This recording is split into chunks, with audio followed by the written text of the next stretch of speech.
Meus amados, graça e paz. O que é que você sente quando você lê a palavra de Deus? E não somente lê a palavra de Deus, mas pela iluminação do Espírito discerne a palavra de Deus. E não apenas isso, mas depois de discernir a palavra de Deus, ela é poderosamente aplicada ao seu coração. O que é que você sente? Bem, eu acredito que é uma mistura de sentimentos, não é? Mas eu gostaria de compartilhar, a título de introdução, antes de ler o texto, todas as vezes que eu leio o texto sagrado e me coloco à disposição, e numa disposição intelectual, mental, espiritual e emocional para entender o texto, depois de entender o texto e depois de aplicar o texto à minha vida, eu fico com um senso de inadequação terrível. Não sei se você experimenta também isso. Aquela sensação que a palavra de Deus está indo de encontro a você. Ela vem ao nosso encontro, sim, é uma bênção quando isso acontece. Mas quando ela vem de encontro, quando ela nos desafia, quando ela bate forte, aí bate dentro de nós aquele senso de inadequação. E, sobretudo, depois de pregar a palavra de Deus, eu saio destruído. Porque eu saio com um senso de inadequação ainda mais pesado. Porque eu ousei ministrar palavras eternas. Eu lembro como hoje, 2007, dentro da sala de aula, Seminário Betel Brasileiro, professor Leonardo. Nós estávamos debaixo de uma disciplina cerrada do professor Leonardo. Ele estava nos ensinando grego e era uma pressão muito grande na época. Para mim, pelo menos, que nunca tive tanta habilidade com língua estrangeira. E eu lembro do professor Leonardo ter surpreendido a turma por completo quando se deparou com uma turma que não estava correspondendo àquilo que ele estava exigindo. E aí o professor Leonardo disse uma coisa que me fez sair da sala passando mal, para beber uma água, para ver se melhorava. O professor Leonardo disse assim, insatisfeito com a turma, ele disse: você teria coragem de ir para um cardiologista que não fez muito bem o seu curso de medicina, que não se especializou direito em coração? Você teria coragem de entregar e de confiar o seu coração a um médico, a um cardiologista que não se dedicou muito para estudar, para saber sobre esse órgão? Você teria coragem? Acredito que não. E aí o professor Leonardo simplesmente disse o seguinte: vocês não são médicos de coração, vocês são médicos de alma. E aí eu pergunto a vocês: vocês acham que as pessoas podem confiar a alma delas a vocês, futuros pastores? Imediatamente eu saí da sala, pedi licença, fiquei passando mal, porque na época eu pastoreava uma congregação batista em Nova Mangabeira e eu fiquei trêmulo. E eu pensei ali em desistir, porque entendi o recado e bateu o senso de inadequação. E até hoje eu carrego isso comigo, amados. Isso aqui é muito perigoso. É uma bênção, é uma maravilha, é a palavra do Senhor. Mas ao mesmo tempo, essa palavra ela é bastante desafiadora. Não apenas pregá-la, mas ouvi-la. Porque quando você ouve, você está comprometido diante de Deus para pô-la em prática. E não somente o pregador tem uma responsabilidade terrível sobre si, como os ouvintes. Porque Jesus termina o Sermão do Monte dizendo o seguinte: aquele que ouve as minhas palavras e não as pratica, semelhante àquele que construiu a sua casa sobre a areia. E aí, quando veio o dilúvio, quando o vento forte soprou, a casa não aguentou. Mas aquele que ouve as minhas palavras e as coloca em prática é semelhante ao homem sábio, ao homem prudente, que edificou a sua casa sobre a rocha. Aí, quando veio o temporal, ela permaneceu firme. Amados, que Deus nos dê a graça de nós nos colocarmos, nos estabelecermos firmes na rocha eterna de Deus. Quando vier o dilúvio, quando o vento forte soprar, quando a tentação bater, quando as ameaças externas vierem sobre nós, que possamos estar firmes nessa rocha, a palavra do Senhor, palavra de salvação, palavra de redenção, palavra de transformação, palavra de restauração, palavra de edificação, palavra de santificação, palavra gloriosa, palavra majestosa, palavra não religiosa, mas espiritual e eterna. É sobre ela que nós nos esmeramos, é sobre ela que nós estamos. É nesta palavra que nós estamos imiscuídos, espiritual, emocional e intelectualmente falando. Nós estamos misturados nessa palavra. Que essa palavra nos carregue, que essa palavra nos leve, que essa palavra tome conta de nós, que essa palavra coloque fogo em nossos corações, que essa palavra ilumine a nossa mente e que essa palavra nos batize com consciência no Evangelho. Amém, queridos? Capítulo 1 de 1 aos Coríntios, do verso 18 ao verso de número 25. Diz assim o texto sagrado: pois a mensagem da cruz é loucura para os que estão perecendo, mas para nós que estamos sendo salvos, é o poder de Deus. Pois está escrito: destruirei a sabedoria dos sábios e rejeitarei a inteligência dos inteligentes. Onde está o sábio? Onde está o erudito? Onde está o questionador desta era? Acaso não tornou Deus louca a sabedoria deste mundo? Visto que na sabedoria de Deus o mundo não o conheceu por meio da sabedoria humana, agradou a Deus salvar aqueles que creem por meio da loucura da pregação. Os judeus pedem sinais miraculosos e os gregos procuram sabedoria. Nós, porém, pregamos a Cristo crucificado, o qual de fato é escândalo para os judeus e loucura para os gentios. Mas para os que foram chamados, tanto judeus como gregos, Cristo é o poder de Deus e a sabedoria de Deus. Porque a loucura de Deus é mais sábia que a sabedoria humana, e a fraqueza de Deus é mais forte que a força do homem. Espírito, nós pedimos a iluminação do Senhor.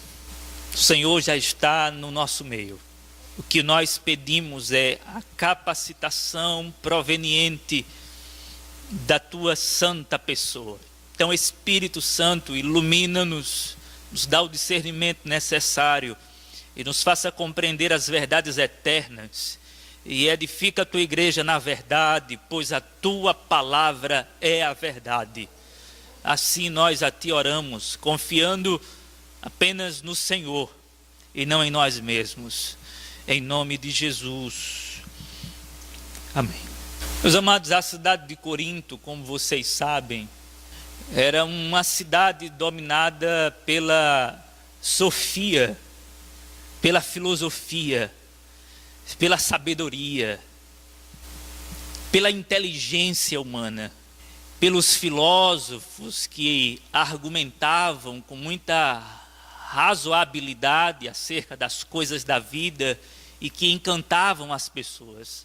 A cidade de Corinto era um centro cosmopolita Muitos estrangeiros circulavam na cidade, tendo em vista que a mesma era uma cidade portuária.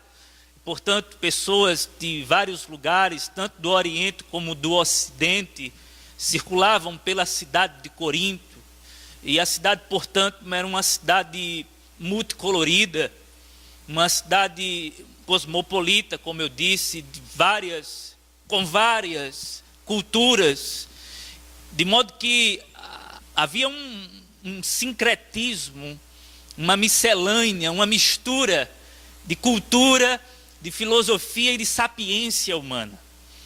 A cidade de Corinto apenas perdia para Atenas. Assim como os corintianos só perdem para os flamenguistas, os coríntios só perdiam para os atenienses. No entanto, a cidade era uma cidade que se destacava, era uma cidade que sobressaía nesse quesito filosofia. Por exemplo, os sofistas, os filósofos de rua, eles estavam por todos os cantos, por todas as esquinas, cobrando, inclusive, aos seus alunos que estavam dispostos a pagar caro para ouvir a sabedoria humana. Púlpitos em cada esquina da cidade eram estabelecidos para esses sofistas, para esses oradores humanos. Os coríntios, eles gostavam da sapiência, eles gostavam da retórica, eles adoravam isso. Para você ter uma ideia, os cidadãos da cidade, eles iam para os tribunais públicos apenas para ver a discussão entre os advogados.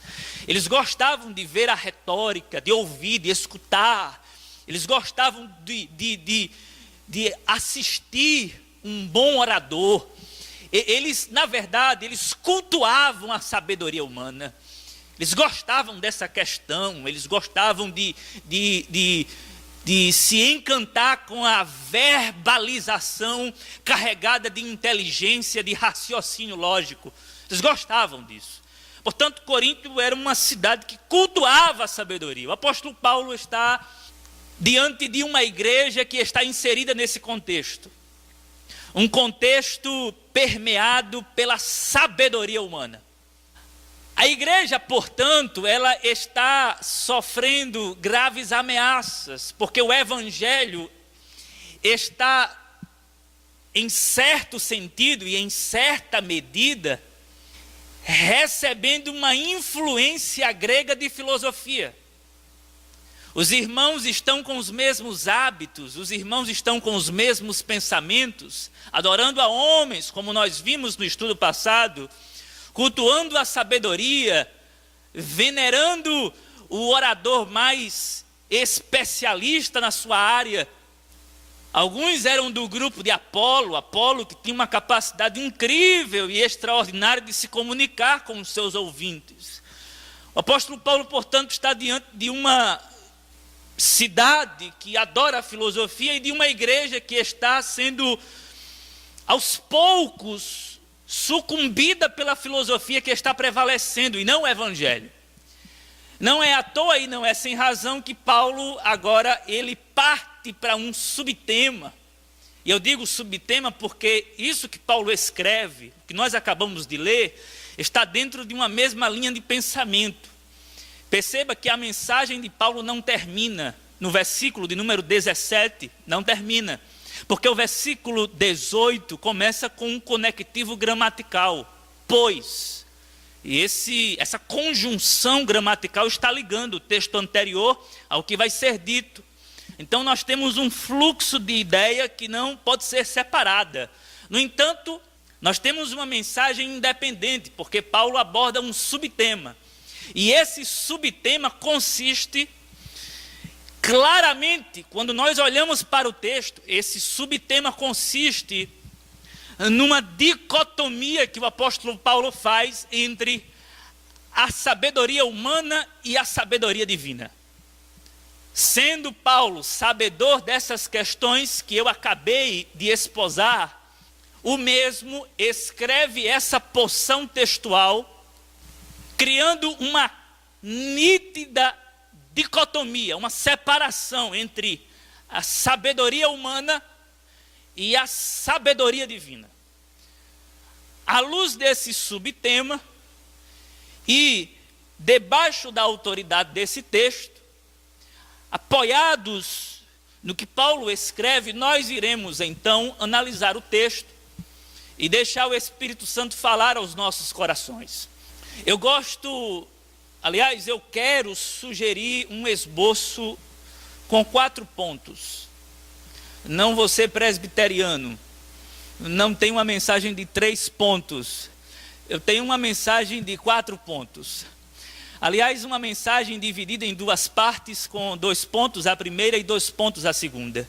Primeiro eu gostaria de falar sobre as 2 verdades acerca da sabedoria humana que nós podemos encontrar no texto, e depois as 2 verdades sobre a sabedoria divina, estabelecendo assim o contraste que o apóstolo Paulo faz entre a sabedoria humana e a sabedoria divina. Então, sobre a sabedoria humana, o que é que nós podemos sublinhar como verdade, à luz do que o apóstolo Paulo escreve? 2 verdades. Em primeiro lugar, a sabedoria humana, ela é condenada por Deus quando ela se torna um Deus. A sabedoria humana, ela é condenada por Deus quando ela se torna um Deus. Observe comigo o versículo de número 19, quando Paulo diz, pegando um texto emprestado do Antigo Testamento, mais especificamente o texto de Isaías, capítulo de número 29, e ele diz: destruirei a sabedoria dos sábios e rejeitarei a inteligência dos inteligentes. Esse texto o apóstolo pega por empréstimo, capítulo 29 de Isaías, onde o contexto nos apresenta ao povo de Deus, Judá, que estava agindo de maneira independente, proclamando independência em suas ações, não dependendo assim do poder de Deus. Eles estavam andando em total divórcio no que diz respeito a um relacionamento de dependência de Deus. E eles achavam que podiam andar dessa forma. Eles achavam que podiam vencer as guerras sem depender do auxílio de Deus, sem o auxílio do Senhor. Eles estavam confiando na inteligência, eles estavam confiando na sabedoria. E é por esta razão que Deus diz: destruirei a sabedoria dos sábios e rejeitarei a inteligência dos inteligentes. Vocês criaram um Deus, vocês estão adorando um ídolo. E que Deus é esse? Que ídolo é esse? É a sabedoria de vocês, a estratégia de vocês, o conhecimento de vocês, a inteligência. Vocês estão querendo me substituir pela razão, pelo intelecto, pela estratégia e pela sabedoria de vocês. E eu vou destruir a sabedoria dos sábios e vou rejeitar a inteligência dos inteligentes, porque não há outro Deus além de mim. Não há ninguém em disputa comigo. Então Deus, ele faz essa promessa, dizendo que vai destruir a sabedoria dos sábios e rejeitar a inteligência dos inteligentes. Dentro desse contexto, quando você vai para o versículo de número 20, o apóstolo Paulo faz algumas perguntas. Onde está o sábio? Provavelmente, mais uma vez, uma referência a Isaías. Dessa vez, Isaías capítulo 19. Quando o profeta proclama um oráculo contra o Egito vai ser destruído. Há uma pergunta que o profeta faz para o faraó: onde está o sábio? Cadê o recurso humano diante da mão poderosa de Deus? Deus vai destruir o Egito. E onde estão os sábios do Egito para livrar o Egito? Deus vai vir poderosamente contra esta nação, e nenhum sábio vai poder se levantar contra Deus, Porque ele vai rasgar tudo, ele vai graçar tudo, ele vai destruir tudo. E não há ninguém entre vocês que seja sábio o suficiente para criar uma estratégia contra o golpe do Senhor. É mais ou menos isso. O que o texto diz em Isaías capítulo de número 19. O apóstolo Paulo pega por empréstimo e coloca dentro desse contexto. Onde está o erudito? Provavelmente uma referência novamente a Isaías. Isaías capítulo 33 a 39. Quando Jerusalém é sitiada pelos assírios. Os assírios que estão sob o governo de Sinaqueribe, lembram que Ezequias fica naquele desespero, mas depois confia no Senhor. E há uma referência a esse texto. Aliás, esse texto faz referência ao texto de Isaías, quando Deus fala: onde está o erudito? Onde está o especialista? Onde está aquele que é inteligente para livrar o povo da minha mão? Onde está? E aí Paulo faz mais uma pergunta: onde está o questionador desta era? Agora fazendo precisamente uma pergunta aos filósofos sofistas de Corinto. Cadê a mente inquisitiva desse povo? Onde vocês estão? Apareçam, mostrem a cara diante de Deus. Onde está o questionador desta era? Cadê o homem inteligente? Cadê aquele que diz ter o domínio? Cadê aquele que diz administrar todo o conhecimento? E aí Paulo faz mais uma outra pergunta: acaso não tornou Deus louca a sabedoria deste mundo? Amados, nós chegamos a uma conclusão à luz desses dois versos. Deus, ele condena a sabedoria humana quando a sabedoria humana se torna um Deus. Muito cuidado para você não se olhar no espelho e se achar sábio aos seus próprios olhos. Se olhar no espelho, se ajeitar e dizer eu estou pronto, é um pecado de idolatria contra o Senhor. Por exemplo, se ajeitar, se olhar no espelho e dizer eu estou pronto para pregar, se ajeitar, se preparar e dizer eu estou pronto para resolver a questão, se ajeitar em casa e se preparar e olhar no espelho e dizer eu estou pronto para articular a conversa com aquele que vai me questionar e eu vou ganhar a causa. Se nós tivermos esse tipo de sensação dentro de nós, Deus faz uma promessa: eu vou destruir a sua sabedoria, a sua inteligência, a sua articulação, porque você depende de mim. Você não depende da sua sabedoria, você não depende da sua inteligência, você não depende da sua capacidade de argumentação, você não depende da sua retórica, você não depende da sua voz grave ou aguda, você não depende do conteúdo que você tem, você depende apenas de mim. Então, muito cuidado para não criar outro Deus que não seja eu mesmo. Aplicação prática: não confie em você. Você tropeça, as suas ideias se chocam, você entra em contradição facilmente. Seu pensamento lógico não passa de vapor. Aproveite, por exemplo, discutir com Deus. Não é pecado discutir com Deus, só digo uma coisa: você vai perder. Não é pecado questionar o Senhor, só digo uma coisa: você nunca vai vencer. Quantos leram o livro de Jó? Há algum pecado em Jó questionar o que está acontecendo? Não.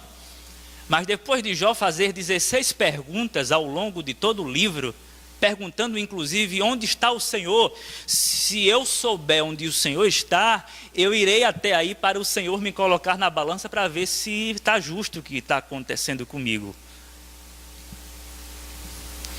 E Deus pacientemente vai conduzindo a história. De repente Deus quebra o silêncio e faz uma pergunta a Jó: Jó, você quer conversar comigo? Então me responda uma coisa: onde é que você estava quando eu criei o universo? Se você souber responder essa pergunta, aí você pode bater um papo comigo. Enquanto isso, Jó, agora me escute direitinho. E no final Jó fica todo humilhado e diz: eu me abomino, fecho minha boca e coloco meu rosto no pó. Com outras palavras, só falei besteira contra Deus. Só questionei besteira. Não é pecado questionar. Agora saiba de uma coisa: você nunca vai vencer. Agora, se vocês prestaram bem atenção, e eu acredito que vocês prestaram bastante atenção na sentença, na verdade que eu trouxe à tona, Deus condena a sabedoria humana quando ela se torna um Deus. O que isto significa? Se nós prestarmos bastante atenção, Deus não está desprezando por completo a sabedoria humana. Deus apenas está condenando a sabedoria quando ela se constitui uma divindade, quando ela se constitui um apoio seguro, quando ela se torna um Deus. Mas Deus não está dizendo: eu não gosto da sabedoria, eu não gosto do conhecimento. Não. Deus não está dizendo isso, o apóstolo Paulo não está dizendo isso. Inclusive, tem um livro muito bom que eu sugiro. Eu estou acabando de lê-lo. É um livro do Rick Nunes. É um teólogo pentecostal. Inclusive é um teólogo muito bom. Ele escreve um livro que tem por título Pentecostal de Mente e Coração. Ele é muito bom, ele é muito profundo. Ele faz uma análise do pentecostalismo e da sua aversão, da aversão pentecostal ao intelectualismo. Porque, infelizmente, nos círculos pentecostais, existe uma certa aversão ao conhecimento, por exemplo. Eu, por exemplo, já experimentei um irmão dizendo o seguinte, assim que eu estava prestes a entrar no curso de teologia. Aí, nessa época eu já pregava, né? E aí o irmão me chamou assim no canto e disse: você vai estudar teologia? Eu disse: vou. Ele disse: cuidado, irmão. Cuidado, porque teologia mata profeta. Eu terminei em 2010. Estou estudando até hoje. Não morri ainda. Talvez porque eu não seja profeta. Ele disse que mata profeta, né? Eu não sou profeta, não sei, mas tem uma certa aversão. Tem alguns irmãos que têm. Não é necessário o conhecimento, não é necessário a sabedoria. Para que buscar o conhecimento? Em momento algum, o apóstolo Paulo está sendo antitético, está sendo contrário, está sendo antagônico. Em momento algum, o apóstolo Paulo está dizendo: não estudem. Não busquem o conhecimento, não busquem a sabedoria, não. O apóstolo Paulo apenas está sendo instrumento de Deus para condenar uma sabedoria que se divinizou, que se tornou divina, que está tomando o lugar de Deus, porque eles estavam cultuando a filosofia. Mas a filosofia é uma bênção para quem sabe usá-la. A teologia é uma bênção para quem quer servir o evangelho. Então, se você estuda, meu amigo, se você estuda, meu irmão, conselho: estude mais. Se você está numa carreira acadêmica, vá, faça um mestrado, um doutorado, vá bem longe. Estude os filósofos, estude Sócrates, estude Platão, estude quem você quiser, estude Kant, estude Freud, vá a fundo, estude bem muito, estude Pascal. Estude os teólogos também, estude todos eles, estude e no final pegue eles e os amarre e coloque aos pés da cruz. Faça isso. Não tem problema não. Contanto que sua filosofia sirva ao evangelho. Estudante de filosofia, faça com que a sua filosofia glorifique o evangelho de Jesus Cristo.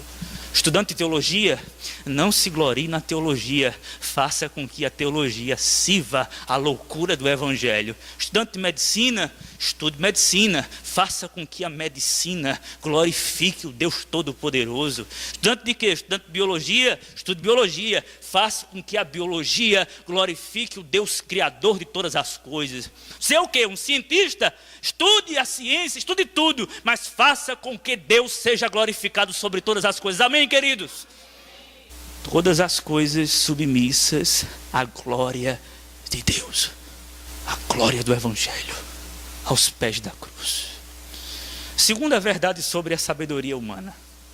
A sabedoria humana, ela é condenada por Deus quando ela se torna um Deus. Mas em segundo lugar, a sabedoria humana, ela é incapaz de alcançar o verdadeiro conhecimento que produz salvação.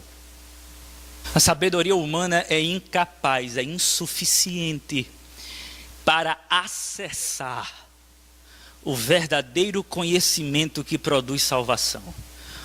Veja comigo os versos 18 e 21.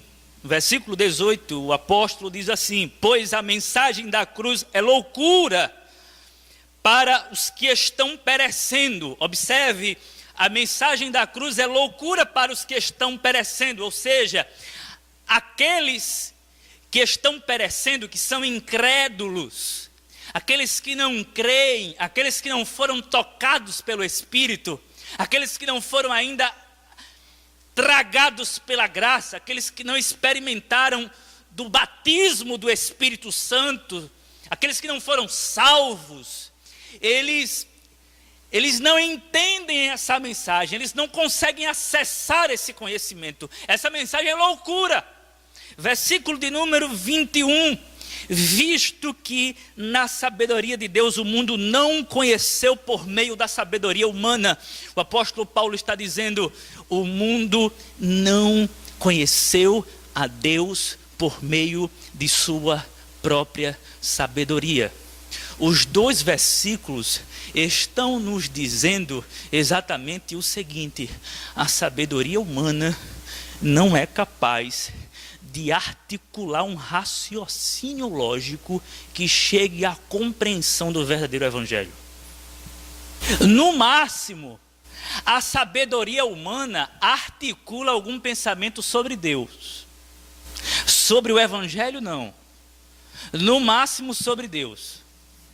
Por exemplo, olha que pensamento lógico, inteligente e perspicaz do Blaise Pascal, filósofo e matemático do século XVII.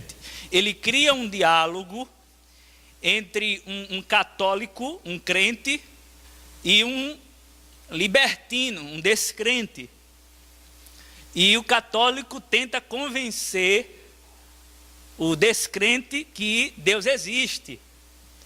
O descrente não acredita, ele é ateu e não acredita que Deus existe. E aí o Blaise Pascal, que era matemático, ele simplesmente vai numa lógica muito interessante, dizendo o seguinte: o católico olha para o descrente e diz assim, o crente olha para o descrente e diz assim: você sabia que é mais sábio apostar que Deus existe? Matematicamente falando, quem aposta na existência de Deus ganha. Porque se você aposta que Deus existe e morre e chega lá e ele existe, ou melhor, se você aposta que Deus existe, chega lá e ele não existe, você não perdeu nada. Não havia nada, você estava enganado, acabou-se tudo. Não perdeu nada. Se você acredita, aposta que Deus existe e chega lá e ele existe, aí você apostou um pouco e ganhou o infinito. Porque você apostou que ele existia e de fato ele existia, você chegou lá e ele disse: agora venha porque você acreditou, você tem toda uma eternidade pela frente. Mas se você aposta que Deus não existe e você chega lá e ele existe, aí você está frito. Então, matematicamente falando, é mais interessante apostar que Deus existe. Porque mesmo que dê errado, você não vai perder nada. Agora, se ele existir, você perde. Então é melhor apostar que ele existe. Então, matematicamente falando, logicamente falando, racionalmente falando, apostar que Deus existe é mais viável, é mais seguro para o homem. Apostar contra o Deus infinito não é muito sábio. Essa é a conclusão de Blaise Pascal.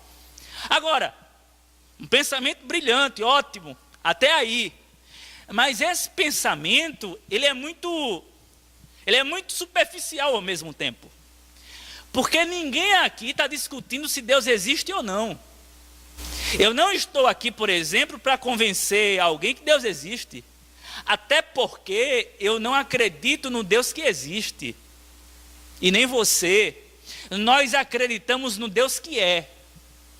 Nós não acreditamos no Deus que existe. Um Deus que existe é um Deus que foi criado pela imaginação humana. Mas nós acreditamos no Deus que disse a Moisés: quem és tu? Eu sou o que sou. Pode dizer que eu sou. Esse é o meu nome, eu sou. Ou seja, Deus é. Deus não é aquele que existe, Deus é aquele que é. Então nós não estamos discutindo se Deus existe. Nós estamos aqui adorando o Deus que é. Nós estamos adorando o eu sou. Nós estamos adorando o Deus que era, que é e que sempre será. Nós estamos adorando Deus que está para além do tempo. Nós estamos adorando Deus que transcende isso tudo. Enfim. Além do mais, chegar à conclusão lógica que Deus existe não me salva. Porque chegar à conclusão lógica que Deus existe apenas me coloca em equivalência ao diabo. É apenas uma fé diabólica. Porque Tiago diz que os demônios também creem. Então, se eu acredito que Deus existe, eu não passo de um diabo. Eu não estou para acreditar que Deus existe. Eu estou adorando o Deus que é e eu preciso de algo a mais. Porque acreditar que Deus existe não vai me colocar no céu, enfim. É um bocado de gente que acredita que Deus existe que não vai. E que não tem acesso à salvação. Então perceba, no máximo, a sabedoria humana tem acesso a esse tipo de lógica que não leva a nada. Somente ao ego daquele que teve a engenharia de construir esse entendimento. Glória a quem formulou esse pensamento, e não a Deus. A sabedoria humana não pode acessar o verdadeiro conhecimento que nos conduz à salvação. Não é à toa que o apóstolo Paulo, no versículo de número 24, leia comigo, por favor. Ele coloca um adversativo ou uma adversativa dizendo: mas para os que foram chamados, tanto judeus como gregos, Cristo é o poder de Deus e a sabedoria de Deus. Não para aqueles que chegaram a uma conclusão, mas para aqueles que foram acessados pelo Espírito Santo. Quem é que vocês dizem que eu sou? Pedro se intromete e diz: tu és o Cristo, tu és o cumprimento das Escrituras antigas, tu és o cumprimento do Antigo Testamento, tu és o ungido, tu és o próprio Deus encarnado, Deus conosco.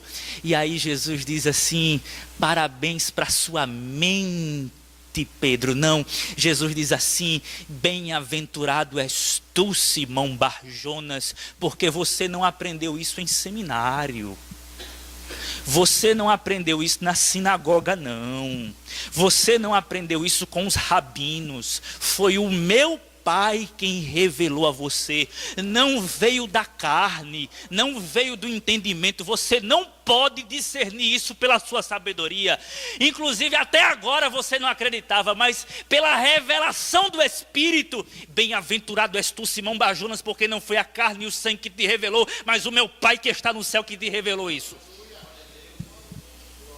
Mas para os que foram chamados, os que foram iluminados pelo Espírito, os que foram tocados, os que foram inflamados, os que foram cativados por essa mensagem de maneira soberana, esses sim conseguem chegar ao conhecimento que produz salvação. Caso contrário, nada feito. O conhecimento humano, ele não pode jamais acessar essa sabedoria divina que produz vida eterna dentro de nós. Amém, queridos? Duas verdades acerca da sabedoria humana. A sabedoria humana, ela é condenada por Deus quando ela se torna o próprio Deus, ou um próprio Deus. E a sabedoria humana, ela não tem a capacidade de acessar essa sabedoria divina que produz salvação dentro de nós.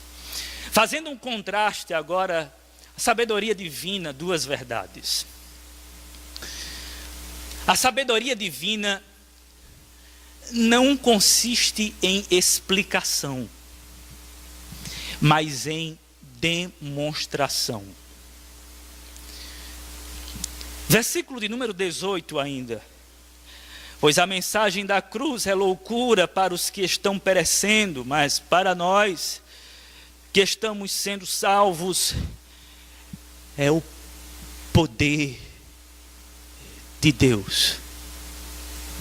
Não é a explicação de Deus, é o poder de Deus. E esse poder de Deus, que é Cristo, e esse Cristo que é a sabedoria, é a manifestação gloriosa e ao mesmo tempo horripilante do Cristo que está pendurado no madeiro. O apóstolo Paulo, no versículo 24, diz: mas para os que foram chamados, tanto judeus como gregos, Cristo é o poder de Deus e a sabedoria de Deus. Quando Paulo fala Cristo, ele está falando especificamente do Cristo crucificado. O Cristo crucificado, que é apresentado no versículo de número 17 do capítulo 1, e que vai ser apresentado no capítulo 2 e versículo 2, quando ele diz: pois nada decidi saber entre vocês, a não ser Jesus Cristo e este crucificado. A sabedoria de Deus, portanto, não consiste em explicação, mas em demonstração. Demonstração de poder. O que é que está acontecendo no Gólgota? Quando você lê aquele texto maravilhoso de Mateus, quando Cristo é crucificado, de 12 horas, de meio-dia às 15 horas, às 3 horas da tarde, o sol escurece, fica tudo negro, uma escuridão paira sobre tudo e sobre todos, há um terremoto, o Filho de Deus está mudo, como uma ovelha muda, sendo ridicularizado pelos malditos pecadores como eu e você.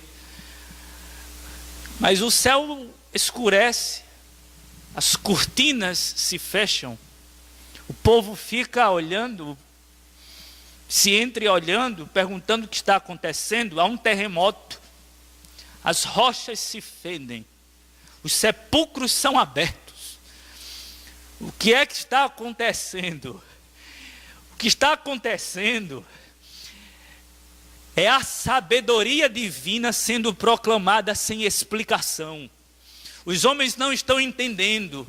Os homens não conseguem ter um raciocínio lógico. Como é que o Messias, ele pode parar entre dois meliantes? Essa é a grande crise, tanto de judeus como de gregos. Quando você lê o versículo de número 22, os judeus pedem sinais miraculosos e os gregos buscam sabedoria. Os judeus se lembram quando os fariseus abordam o Senhor Jesus, no capítulo 12 de Mateus: nos dê um sinal faça um sinal para nós. E aí Jesus diz: nenhum sinal vos será dado, a não ser o sinal de Jonas. Porque assim como Jonas esteve 3 dias e 3 noites no ventre de um grande peixe, assim o Filho do Homem ficará no seio da terra. Este sinal sim vos será dado. Essa é a demonstração da sabedoria e do poder de Deus.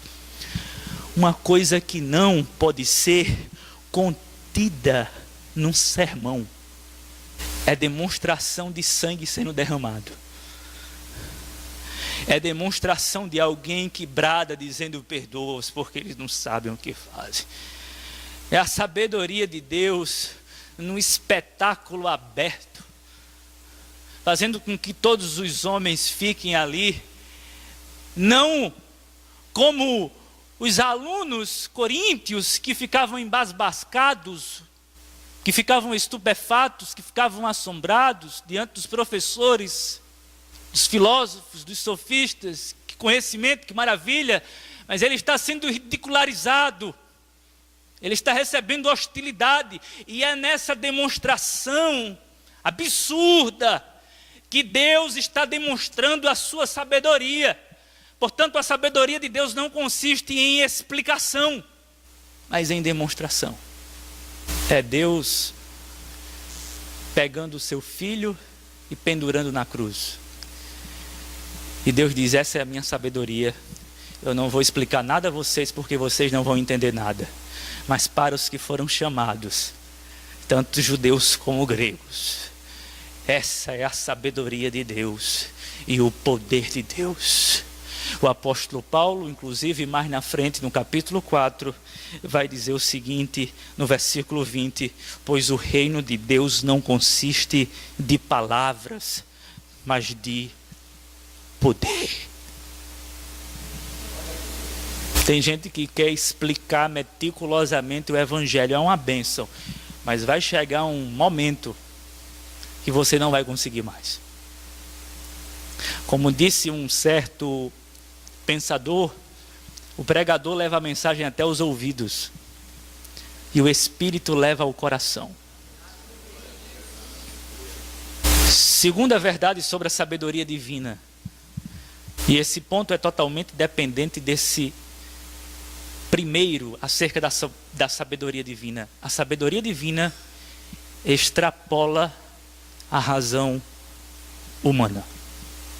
Os judeus pedem sinais e os gregos buscam sabedoria. Cada grupo quer uma satisfação intelectual da parte de Deus. E Deus simplesmente diz: eu não vou satisfazer o intelecto de vocês, porque eu não consigo, e eu não posso, e eu não vou fazer isso. Eu não posso caber dentro da mente de vocês. Eu não sou representado por um milagre, e eu não sou representado por uma sabedoria filosófica. Eu extrapolo o raciocínio de vocês. Vocês não podem me conter dentro de uma gaiola. Vocês não podem dominar o meu conhecimento. Vocês não podem dominar a minha sabedoria. Vocês não podem ter o controle sobre isso. Amados, a sabedoria de Deus extrapola a razão humana. Chega um momento que você não tem mais o que dizer sobre o Evangelho no tocante à explicação lógica para um pecador que deseja conceitos razoáveis para acreditar no que você acredita.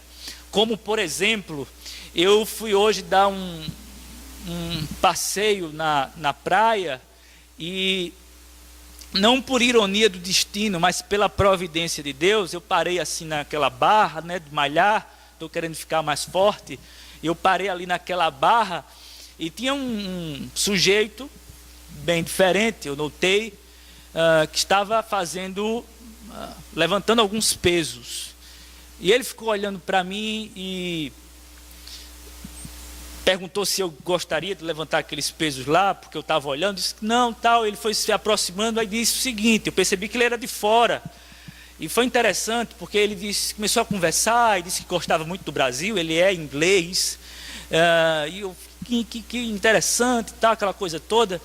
E nós começamos a dialogar, conversar. Chegou um momento na conversa que ele perguntou, você é daqui mesmo? E ele se comunicava bem, ele está há 18 meses aqui, já se comunica muito bem. E eu disse, eu sou daqui mesmo de João Pessoa, só que eu moro em Pernambuco. É interessante que eu nunca disse isso, eu nunca digo a ninguém isso, mas eu simplesmente tive assim aquele relance de dizer, eu estou em Pernambuco, no interior, pastoreando uma igreja, porque eu sou pastor de uma igreja local. Aí ele fez, você é pastor? Se é. Ele fez, que legal. E aí ele disse, me ajude numa coisa.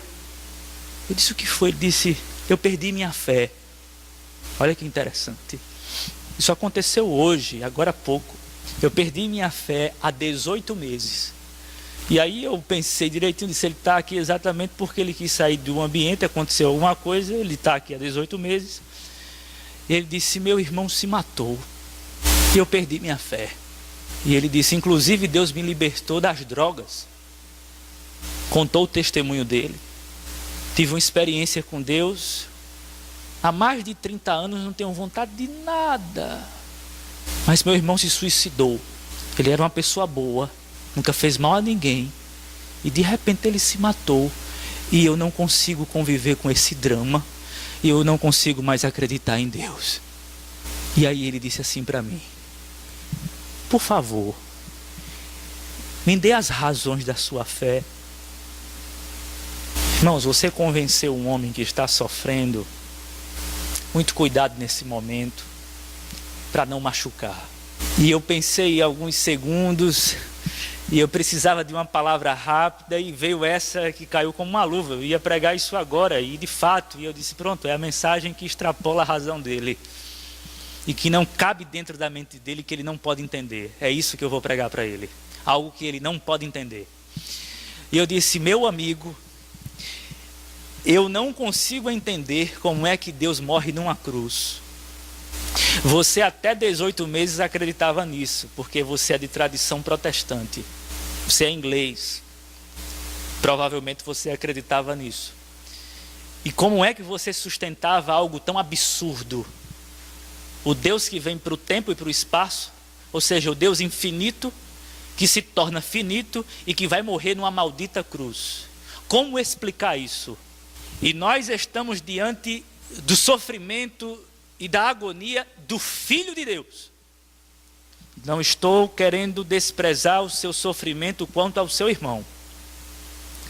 Mas eu estou querendo que você, por algum instante, olhe para o sofrimento do Filho de Deus, que de uma maneira estranha carregou os nossos pecados e nos libertou de uma culpa maldita. Como é que Deus fez isso? Eu, sinceramente, adiantando a resposta, disse, não compreendo, apenas creio nisso. Se alguém aqui compreende isso, me perdoe, eu não compreendo. É a mesma coisa de alguém dizer que compreende a Trindade. Por favor, não diga isso não, você não compreende. Ilustraçãozinha de escola dominical não dá. Ninguém compreende. Como disse Agostinho, tenta entender a Trindade e fique louco. Mas negue e vá para o inferno. Ninguém compreende. Da mesma forma que nós não compreendemos como é que Deus está agonizando na cruz. Da mesma forma que nós não entendemos como é que o Deus Todo-Poderoso se transforma num bebê indefeso. Então isso é loucura. O apóstolo Paulo tem essa mensagem. O que sai da boca do apóstolo Paulo não é uma filosofia cheia de lógica. É algo que não tem muita lógica para os filósofos. Paulo, você está pregando que o Messias, o Filho de Deus, e que portanto para a cultura judaica é o próprio Deus, ele foi crucificado numa cruz que é maldita. Não dá para aceitar essa mensagem. Inclusive, Paulo, essa mensagem é muito fraca. Você não teria uma mensagem mais sofisticada, porque está ultrapassado. Isso chegou à aberração filosófica. E aí o apóstolo Paulo diz assim: a loucura de Deus é mais sábia que a sabedoria humana, e a fraqueza de Deus é mais forte do que a força humana. É isso que Paulo diz. E eu disse para aquele querido colega, disse, meu irmão, eu não posso explicar a razão da minha fé nos termos que você quer. Obviamente, queridos, que com isso eu não estou dizendo, preste bastante atenção, está sendo gravado para ninguém me condenar aqui no final, que não se defende a fé, que não se pode articular pensamentos acerca do cristianismo para defender o cristianismo. Não é isso que eu estou dizendo, não. Nós nos esmeramos no saber teológico, nas doutrinas, enfim, nós pesquisamos, nós investimos tempo, nós pensamos, nós quebramos a cabeça para que fique tudo certo em uma sistemática que nós queremos. Mas quando você chega na cruz, a sua mente para. E aí você tem duas opções. Ou você cospe nela e diz, isso é uma loucura. Ou então você se dobra e diz, eu aceito. Porque o espetáculo da cruz é Deus dizendo assim, olhe para Cristo e seja salvo. Como é que eu vou olhar para um homem que está sendo amaldiçoado numa cruz e ser salvo? Sim, nós temos as nossas explicações dentro das nossas categorias teológicas, mas se você observar direitinho, isso é algo que transcende a nossa razão. Nós concordamos com o reverendo John Stott, quando ele diz que crer é também pensar. Só que o que Stott está dizendo é que a nossa fé não está desprovida de razão, é só mente. Mas nós não podemos negar o fato de que a fé vai para além da razão. Isso é algo irrefutável, isso é algo que a gente não pode negar e que a gente não pode fugir. A nossa fé extrapola a nossa razão. Chega um momento que você conduz o raciocínio do homem até um determinado momento, mas a mente natural não caminha mais. Ela só vai para o coração do Calvário se o Espírito conduzir, caso contrário, não adianta. E você só acreditou nessa mensagem porque aprove a Deus revelar os segredos ocultos naquele que estava exposto à vergonha pública. Portanto, só pode ser sabedoria divina. Se você entendesse, não seria sabedoria divina. Se você compreendesse, seria mais uma filosofia na sua mente. É por isso que nós não estamos pregando filosofia, nós não estamos pregando alguma lógica humana, nós não estamos com um raciocínio lógico aqui para convencer os ouvintes, nós estamos pregando a sabedoria de Deus, o poder de Deus, a demonstração de Deus, a graça de Deus, a glória de Deus, revelados na pessoa de Jesus Cristo. Vai para além. E aprove a Deus pegar essa fé que está para além e introjetá-la dentro de nós, de modo que nós hoje nos prostramos diante desse Deus majestoso, dizendo, ó Deus, muito obrigado, porque eu não tinha capacidade alguma de compreender essa loucura que fizestes na cruz do Calvário. Eu quero concluir fazendo uma aplicação ousada,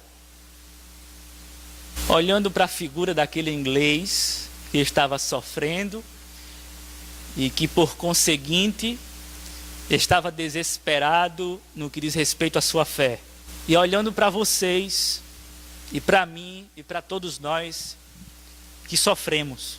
Tenho certeza que você sofre na vida. Alguns em um grau maior, outros em um grau menor. Todo mundo aqui sofre. Todo mundo aqui está passando por algum tipo de sofrimento. Você está passando por algum tipo de sofrimento. E aí você pergunta, o que é que essa mensagem diz ao meu sofrimento, pastor? Essa mensagem está muito teórica, até mesmo filosófica, mas o que é que ela diz? Qual é a resposta de Deus para o meu sofrimento hoje, pastor? Sabe qual é a resposta? Deus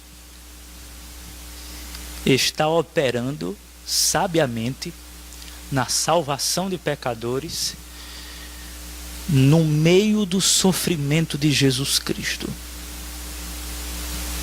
Portanto, se Deus está operando com sabedoria nesse sofrimento que não se compreende, meu irmão, minha irmã, você que sofre, Deus sabe o que está fazendo. Você diz assim: irmão, eu não compreendo mais, fugiu. Eu não tenho controle. O meu esposo já me dá muito trabalho, eu não sei mais o que fazer, porque a sua sabedoria não dá conta. Pastor, o meu filho, ele surtou, e eu estou sofrendo muito, porque ele está fazendo coisas inconcebíveis, e eu não o criei para isso. A sua cultura, não é, mãe? Não deu conta do seu filho. Pastor, meu casamento está por um triz. Você com tanta sabedoria não consegue administrar o casamento, não é? Pastor, a enfermidade, a doença está me carcomendo por dentro. O que é que eu faço? A medicina, com toda a ciência, não consegue resolver. E Deus extrapola isso. E a gente não entende muita coisa. Eu só sei de uma coisa, meu irmão. Se Deus está operando no sofrimento de Jesus Cristo para a salvação dos pecadores, inclusive a sua, escute só isso. Deus sabe o que está fazendo.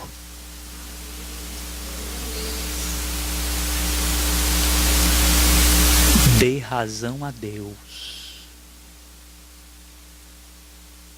Cuidado. Dê razão a Deus. Mas não tem muito sentido. Extrapola a razão. Dê razão a Deus. Diga assim: Deus, tu tens razão. Eu perdi a noção. Eu não sei explicar como isso aconteceu e por que está assim. Deus está envolvido nesse sofrimento aí. Deus está mergulhado nesse seu sofrimento. Deus está com você nesse sofrimento. Deus está em meio às suas lágrimas. Ele está operando em meio à sua depressão. Ele está agindo em meio à sua angústia.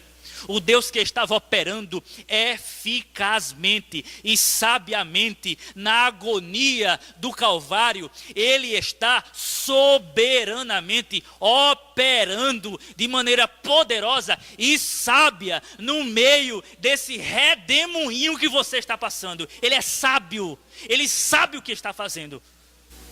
Você não consegue administrar, mas Deus está sabiamente administrando e está dizendo: meu filho e minha filha, eu estou no controle disso.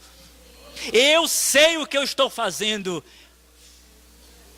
Você não compreende. Está para além do seu raciocínio, está para além da sua lógica, transcende o seu entendimento e você já não vê mais sentido. Mas meu filho, eu sou sábio. Eu sei, eu estou destruindo o seu orgulho, eu estou destruindo a sua soberba, eu estou destruindo os seus ídolos, eu estou destruindo os seus altares, eu estou destruindo os seus pecados. No meio desse sofrimento, sabiamente diz o Senhor para você: eu estou operando na sua vida. O apóstolo Paulo está aqui, queridos, tentando corrigir a igreja de muitos pecados. O apóstolo Paulo está tentando santificar a igreja com a palavra de Deus. E eu estou concluindo numa tentativa de santificar a igreja do Senhor com a aplicação poderosa dessa palavra, dizendo o seguinte a você: saia daqui nesta noite dizendo o seguinte: eu não tenho razão alguma, mas Deus tem toda razão no que Ele está fazendo, embora e muito embora eu não entenda. Por favor, você é um mero mortal. Pare de querer entender filosoficamente esse Deus. Pare de querer entender o porquê do sofrimento. Muito embora você tenha uma teologia e uma filosofia sobre o sofrimento acontece por causa disso, para resultar nisso, você não tem as respostas todas. O que nós sabemos é uma coisa: nós sabemos que nada sabemos e sabemos que Deus sabe de tudo. Então você que não tem razão, dê razão àquele que tem toda razão. E Deus, em Cristo Jesus, tem toda razão.